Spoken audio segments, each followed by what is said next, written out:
منبر جهانی. خدایا دین تو توحید و سنت که خالص باشد از هر شرک و بدعت، نشاید جز به آستان تو سجده، نزیبد جز بر تو اشک ذلت. پیام دین حق از تاج منبر بیفشاند جهانی بذر شوکت. شکست هر بت و هر بت نمایی، نماد عزت دین است و دولت. پیام دین حق از تاج منبر بیفشاند جهانی بذر شوکت. الحمد لله والصلاة والسلام على رسول الله و علی آله و صحبه و من والاه. سروران گرامی و بینندگان عزیز، السلام علیکم و رحمت الله و برکاته. امیدوارم که خداوند متعال به همه من و شما توفیق مسلمان زیستن و مسلمان مردن را عنایت بفرماید. موضوعی را که برای این جلسه خدمت شما سروران انتخاب کرده ایم جایگاه اهل بیت رسول الله صلی الله علیه و آله و سلم در اسلام است. چنان که می‌دانید ایمان به الله متعال در رأس همه اون مقدساتی است که ما به اونها ایمان داریم. آمنت بالله و ملائکته و کتبه و رسله و الیوم الاخر و القدر خیره و شره من الله تعالی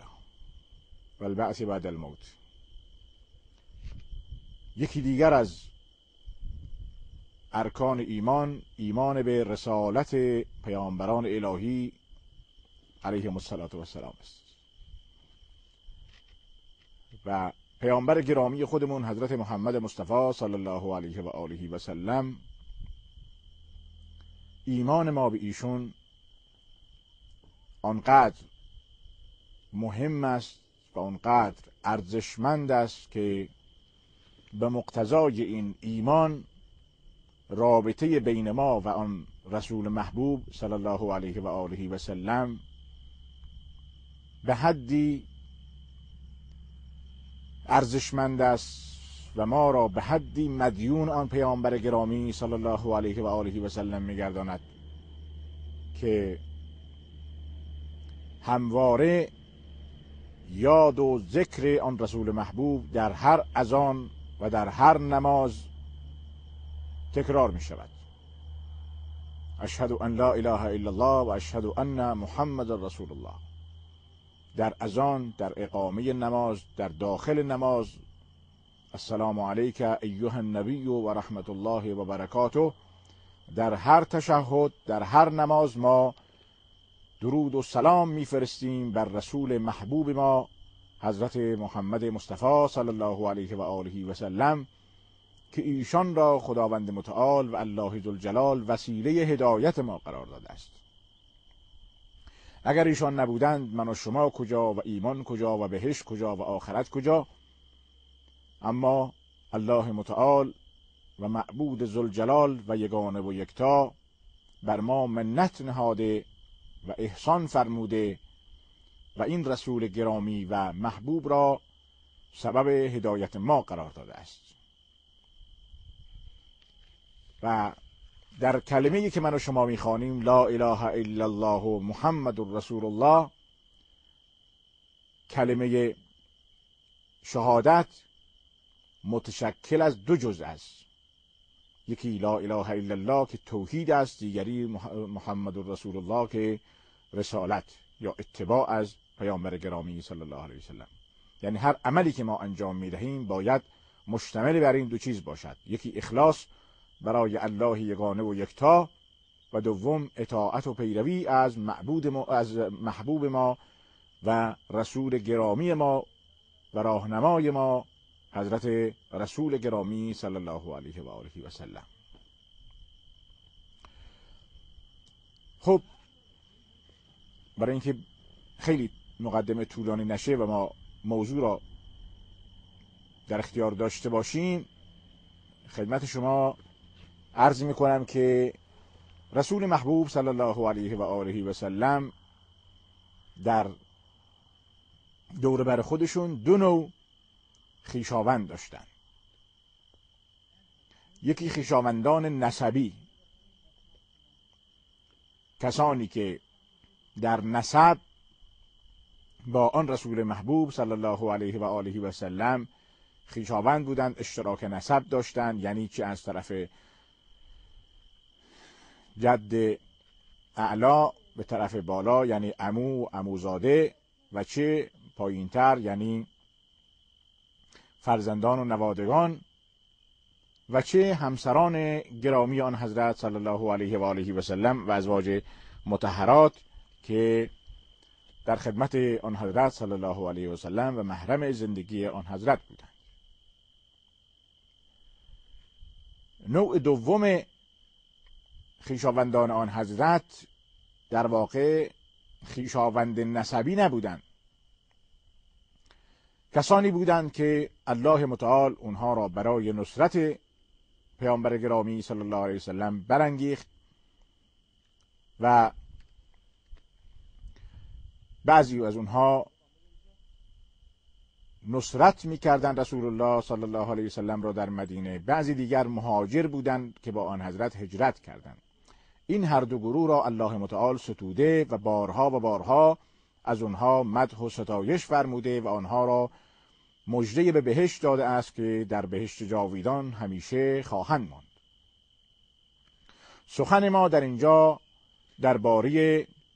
خویشاوندان نسبی آن حضرت صلی الله علیه و آله و سلم یا مصاهرتی آن حضرت صلی الله علیه و سلم است. و اهل بیت وقتی گفته می شود، یکی اهل بیت کسانی هستند که نوادگان آن حضرت، عموهای آن حضرت، و یکی هم ازواج مطهرات و همسران آن پیامبر محبوب صلی الله علیه و آله و سلم. در رابطه با اهل بیت پیامبر گرامی صلی الله علیه و سلم فضائل فراوانی آمده و حق آن حضرت بر گردن ما تقاضا می کند که ما اهل بیت آن حضرت صلی الله علیه و آله و سلم را نیز دوست داشته باشیم و با آنها محبت داشته باشیم و حقوق آنان را ادا کنیم. الله متعال عموما درباره اهل بیت پیامبر که شامل همسران پیامبر صلی الله علیه و سلم و فرزندان و نوادگان آن حضرت صلی الله علیه و سلم می شود، در سوره احزاب می‌فرماید انما یرید الله لیذهب عنکم الرجس اهل البیت و یطهرکم تطهیرا. جز این نیست که الله متعال می‌خواهد که از شما اهل بیت پلیدی را دور کند و شما را پاک گرداند. چنان که می‌دانید درباره این آیه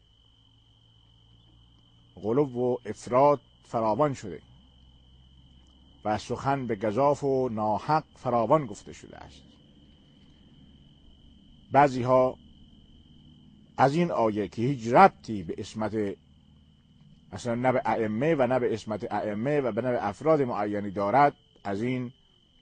به زور خواستند استنباط بکنن و استدلال بکنن بر معصوم بودن ائمه‌ای که وجودشان ثابت نیست،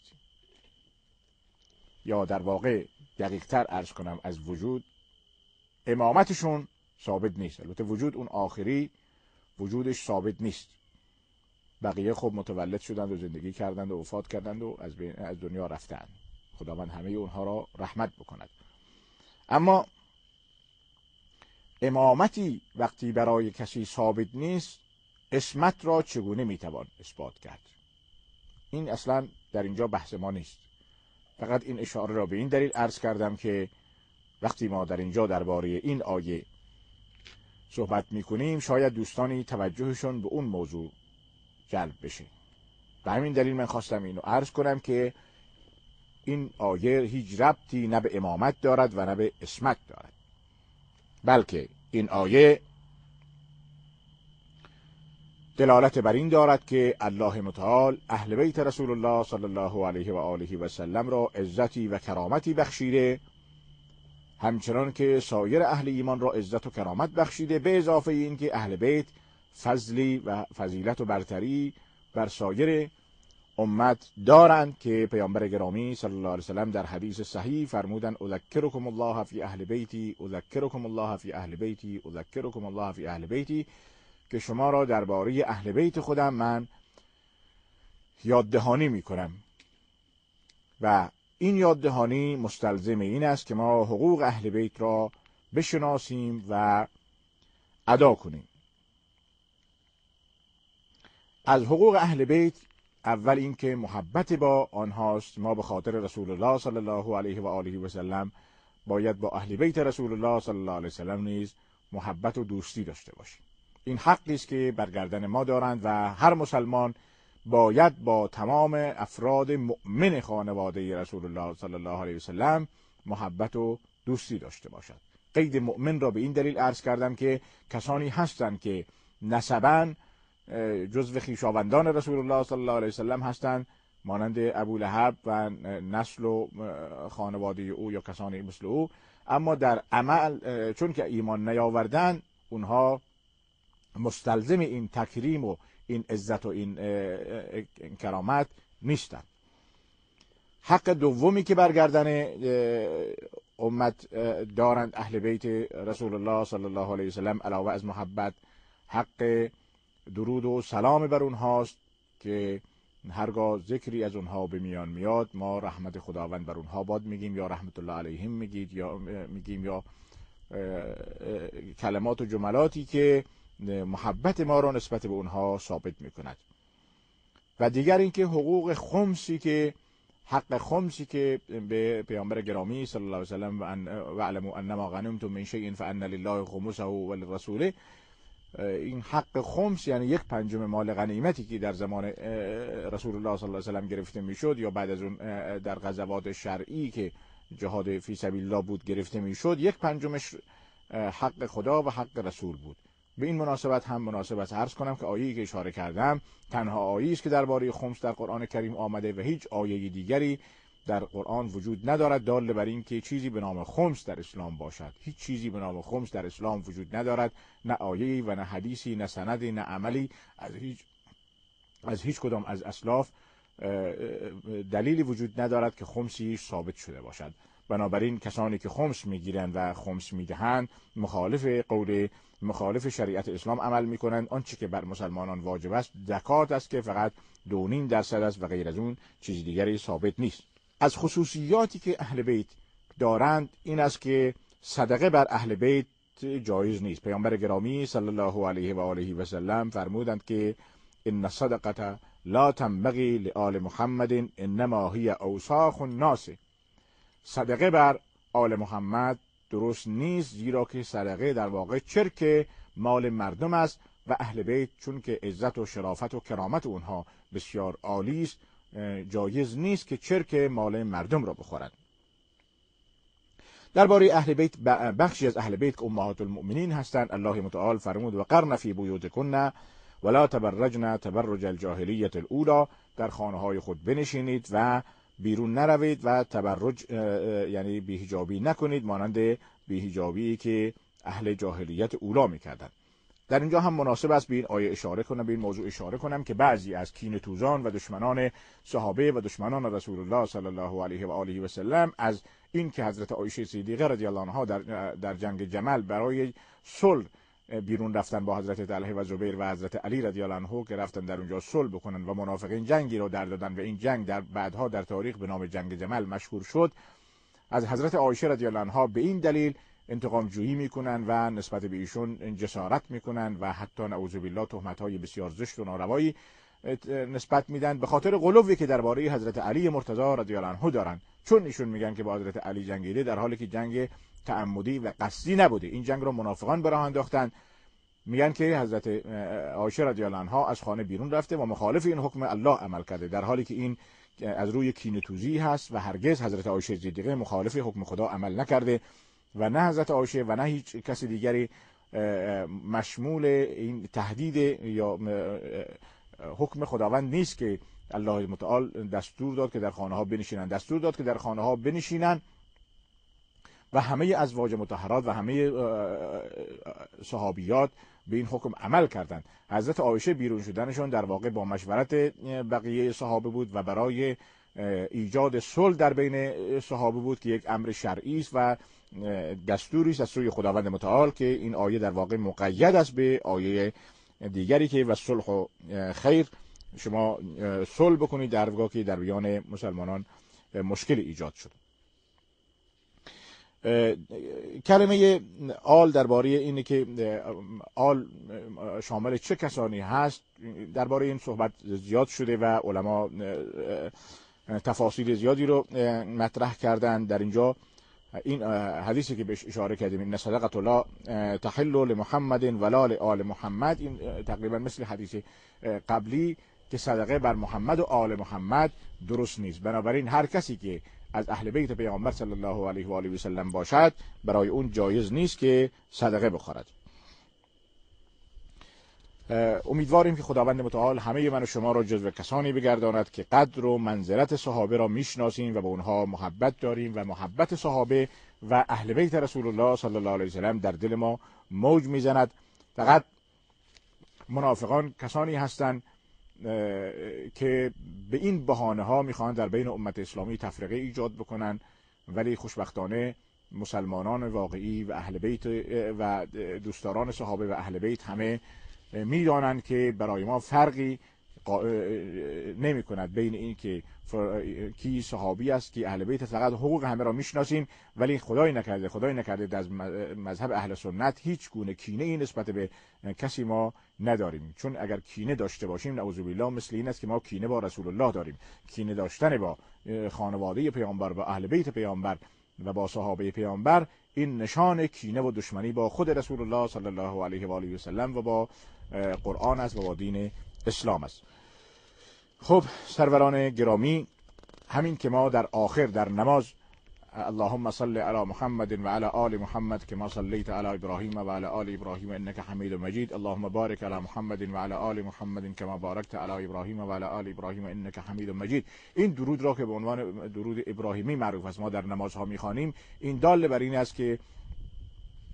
محبت اهل بیت در دل ما اون قدری زیاد است که علمای ما این را مشروع قرار دادن، بلکه واجب قرار دادن که درود بر صحابه و اهل بیت در آخر به خصوص بر اهل بیت پیامبر صلی الله علیه و سلم بخشی از نماز است و اگر کسی بر پیامبر صلی الله علیه و سلم درود نفرستد و بر اهل بیت پیامبر صلی الله علیه و سلم درود نفرستد نمازش ناقص است. امیدواریم که خداوند دلهای همه اهل ایمان را بر محبت و الفت و بر ایمان و تقوا جمع بکند و نفاق و درویی و منافقت را از میان مسلمانان جمع بکند و دور بکند و همه ما را ان شاء الله بر کتاب و سنت متحد بگرداند. و السلام علیکم و رحمت الله و برکاته. خدایا دین تو توحید و سنت که خالص باشد از هر شرک و بدعت، نشاید جز به آستان تو سجده، نزیبد جز بر تو اشک ذلت. پیام دین حق از تاج منبر بیفشاند جهانی بزر شوکت، شکست هر بت و هر بت نمایی، نماد عزت دین است و دولت.